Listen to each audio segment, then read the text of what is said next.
Hey, Meghann Scully, and this is the Limerick Post Show, and joining me now, it's Kevin Wallace. How are you keeping? I'm very well, thank you. And yourself?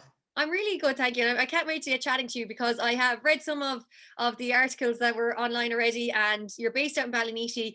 You've got the New Leaf Urban Farm. So first of all, tell us about setting it up and why you did it.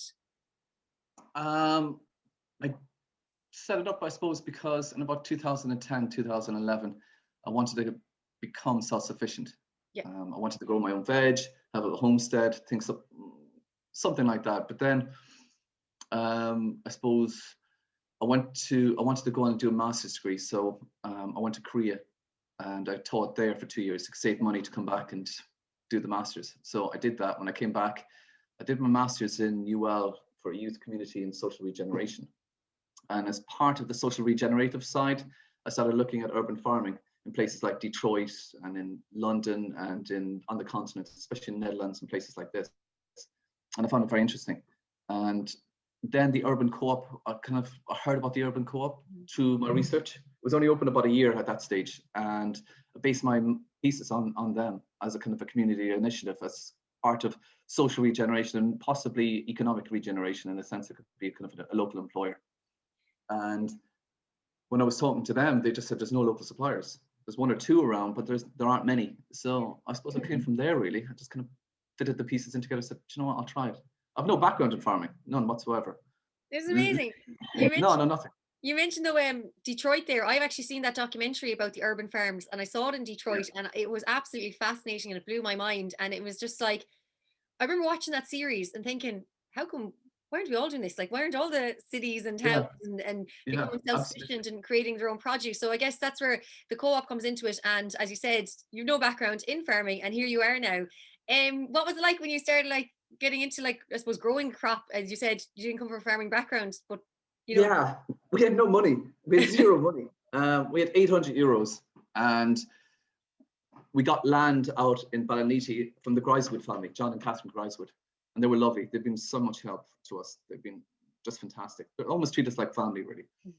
And I paid John 600 euros for the acre of land, and we had 200 euros. So we went to Deals, and we bought trays there, and I went to the local cooperative in Ballinity, and I got bags of peat, moss, seeding stuff, compost, and I started there.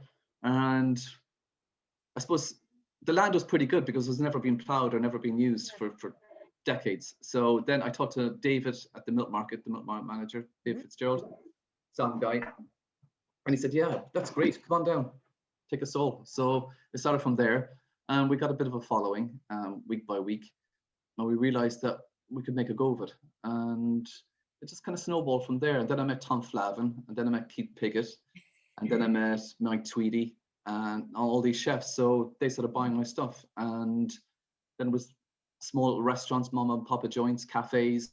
People just chefs love fresh stuff. They're not getting processed food coming in, and suddenly they get something that's wonderful and fresh and local, and they love it. And it's great that way. So they've supported me a huge amount. And it's just taken off from there. I haven't done any advertising or marketing that much, really. Opened my Instagram account last year. I'm a bit behind the times, but I'm just so busy because I have to do everything, you know. So you're running a business and you're running a farm. So it's a dual thing, you know. It's quite difficult in some ways. And with no experience, you're kind of learning your craft as you're doing it. Sorry.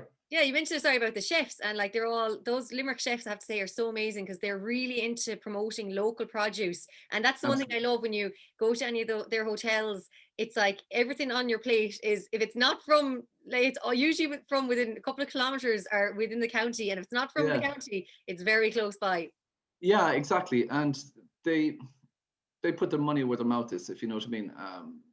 And that's really, really important, because this sector is predominated by huge distributors, and a lot of the stuff that we get, a lot of the organic produce that we buy, it's usually imported. It's in from Spain or it's in from the continent, and it's not the healthiest organic, if you know what I mean. It's big ag, you know. It's big tractors. It's plowing up the land. It's using organic fertilizers, but it's very, very intensive, and it's not regenerative agriculture.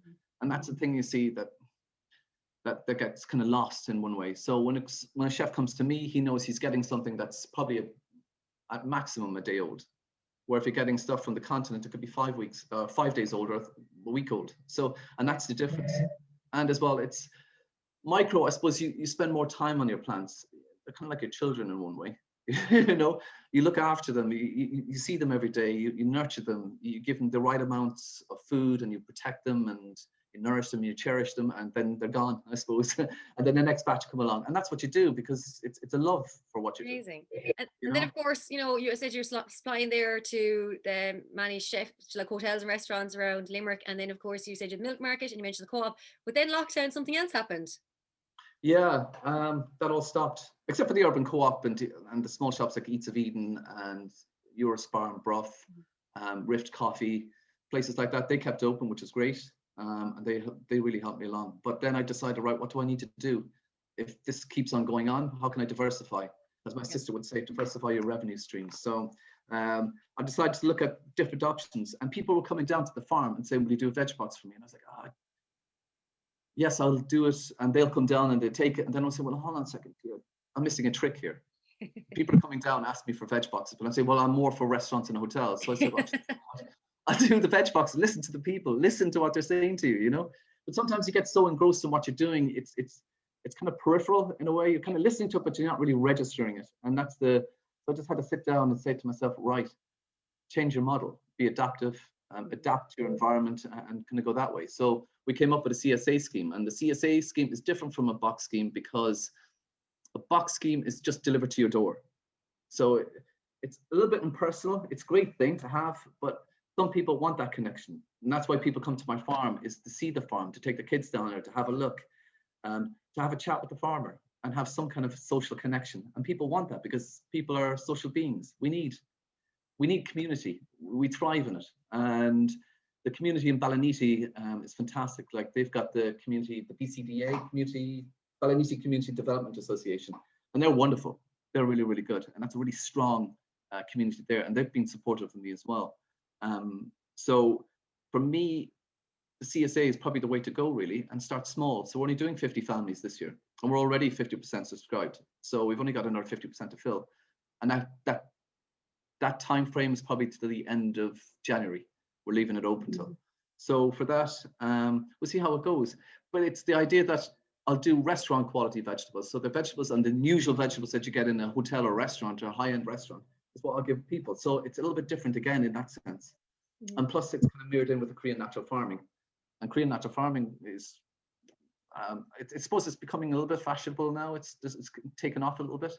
And that's where you just make all the inputs on the farm yourself. So everything is like a circular economy. It's circular on the farm. You make pesticides, but they're not pesticides. They're like deterrents. So you don't kill anything, you just deter them and kind of push them away and say, there's nothing here for you to see or eat, kind of idea. And the fertilizers, and the fertilizers you make are done in a micro dosing. So you're putting in like 1 to 1,000 ratio. So you're making 1 milliliter to every liter. So you might have a backpack with 10 liters on you. There's only 10 milliliters in there.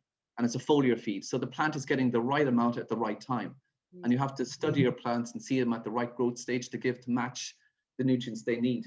Perfect. And where do people, so for the last remaining 50%, where can they sign up? They can sign up on the website just to subscribe. There's no money yet up front or anything like that. That'll come later, because it's Christmas and you've got to be conscious of the fact that people have got loads of bills up right now. So we're hoping that people can sign up now and then pay at the end, pay 50% at the end of January, and then pay the rest then in June, July, and August of next year. Incredible. And what is the website? It's www.newleafarbanfarmers.com. Kevin Wallace, absolute pleasure chatting to you. And I love hearing about how you came up with the idea, to how it's grown, and how lockdown has seen a really good change as well. And long may it last. Lovely. Thank you, Meghann.